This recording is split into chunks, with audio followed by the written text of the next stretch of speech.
सांस लेने लायक नहीं है। इस वक्त भी हवा में कई प्रदूषक कण अब भी तय मानकों से कहीं अधिक हैं।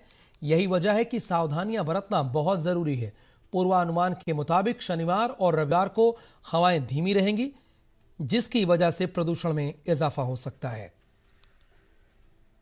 दिल्ली में पॉल्यूशन डे बाय डे बढ़ता ही जा रहा है। इस टाइम आप देखिएगा तो मैक्सिमम ग्रीन एरिया की तरफ हम हैं, लोधी रोड की तरफ, बट पॉल्यूशन इतना है कि यहाँ पे देख पाना मुश्किल है यार। लेकिन अब क्या करें, घर बैठेंगे वैसे भी तबीयत खराब होगी, बाहर निकल के कुछ एक्सरसाइज कर ले, अच्छा तो लगेगा सारे दिन के लिए।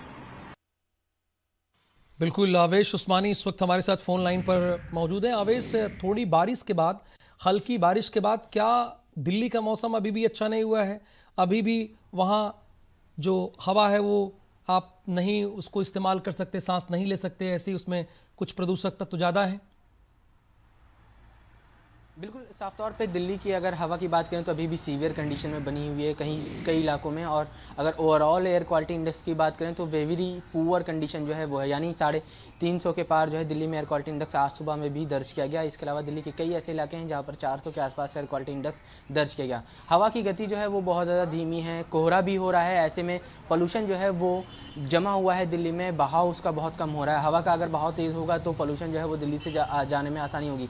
जिस तरह से अगर मौसम की बात करें तो येलो अलर्ट जो है वो कोहरे को लेकर आज मौसम विभाग ने जारी किया था कि दिल्ली में कोहरे जो है वो बहुत ज़्यादा होगा और येलो अलर्ट जारी किया। इसके अलावा ये भी कहा जा रहा है मौसम विभाग की तरफ से कि कल से जो है दिल्ली में हालात जो हैं वो और ज़्यादा ख़राब हो सकते हैं, बारिश होने की संभावना है। अगर 2 दिन यानी कल और परसों 2 दिन लगातार दिल्ली में हल्की फुल्की बारिश होगी और कई इलाकों में तेज़ बारिश भी हो सकती है। कहा जा रहा है कि पश्चिमी विक्षोभ जिस तरह से उत्पन्न हुआ है उससे पहाड़ी इलाकों में बर्फबारी हुई है और जो मैदानी इलाके हैं वहाँ पे बारिश होने की संभावनाएं बहुत ज़्यादा बढ़ गई हैं। अब देखना ही होगा कि जिस बारिश होगी तो क्या उसके बाद पोल्यूशन से थोड़ी सी राहत मिलती है, क्योंकि अगर बात करें तो थर्सडे को बारिश हुई थी दिल्ली में, लगातार दिन भर बारिश हुई थी, लेकिन कल शुक्रवार को दिल्ली में बारिश नहीं हुई। उसके बावजूद भी पोल्यूशन से थोड़ी सी भी राहत जो है वो नहीं मिली है। तो अब देखना ही हो कि अब मौसम विभाग ने कहा है कि 2 दिनों में आने वाले बारिश होने वाली है, तो ऐसे में पोल्यूशन पर कितना उसका असर पड़ता है। हवाओं का बहाव भी जो है वो मौसम विभाग कह रहा है कि तेज़ होगा, तो ऐसे में हो सकता है पोल्यूशन से थोड़ी सी राहत मिले। सुप्रीम कोर्ट भी लगातार सुनवाई कर रहा है इस पूरे मामले में। हालांकि सुप्रीम कोर्ट ने केंद्र सरकार की तरफ से जिस तरह से कमेटी का गठन किया गया है और स्क्वाड का गठन किया गया है उसको लेकर संतुष्टि जताई है, लेकिन ये भी कहा है कि सिर्फ गठन करने से कुछ नहीं होगा, जमीन पर भी इसको उतारना होगा। लेकिन सुप्रीम कोर्ट ने फटकार भी तो लगाई है आवेश।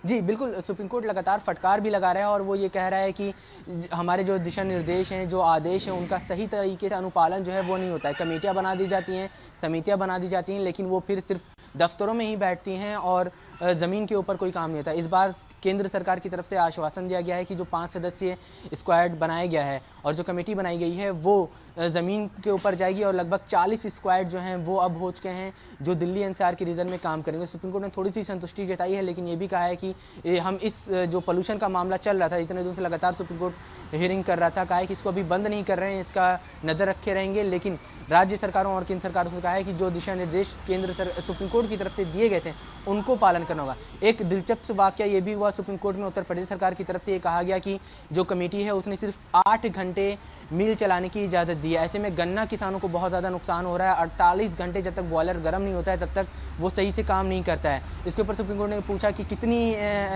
एनसीआर रीजन में कितनी चीनी मिलें हैं, तो कई चीनी मिलों के नाम जो हैं वो गिनाए, चाहे वो शामली हो, गजरौला हो, तमाम चीनी मिलों के नाम गिनाए। उसके बाद फिर सुप्रीम कोर्ट में उत्तर प्रदेश सरकार की तरफ से कहा गया कि जो हवाएं हैं वो खुद हम प्रदूषित हवाओं के बहाव के क्षेत्र में आते हैं, यानी दिल्ली की तरफ से आती हैं। उत्तर प्रदेश की हवा जो है वो दिल्ली नहीं जाती और दिल्ली में जो हवा आ रही है वो पाकिस्तान से आ रही है। तो सुप्रीम कोर्ट ने हल्के मजाक मूड में कहा कि तो क्या आप चाहते हैं कि पाकिस्तान की इंडस्ट्रीज़ को हम बंद कर दें? तो साफ तौर पे एक हल्का फुल्का माहौल भी बना था, लेकिन जिस तरह से टिप्पणी की गई कि पाकिस्तान से हवा बह रही है उसका बहुत ज़्यादा बिल्कुल जो है मीडिया में वो खबरें आई और बहुत ज़्यादा उसका नाम हुआ। लेकिन बहुत बहुत शुक्रिया आवेश, आप नजर बना के रखिए। फिलहाल आपका शुक्रिया। गोंडा में जगह जगह वसूली का खेल चल रहा है।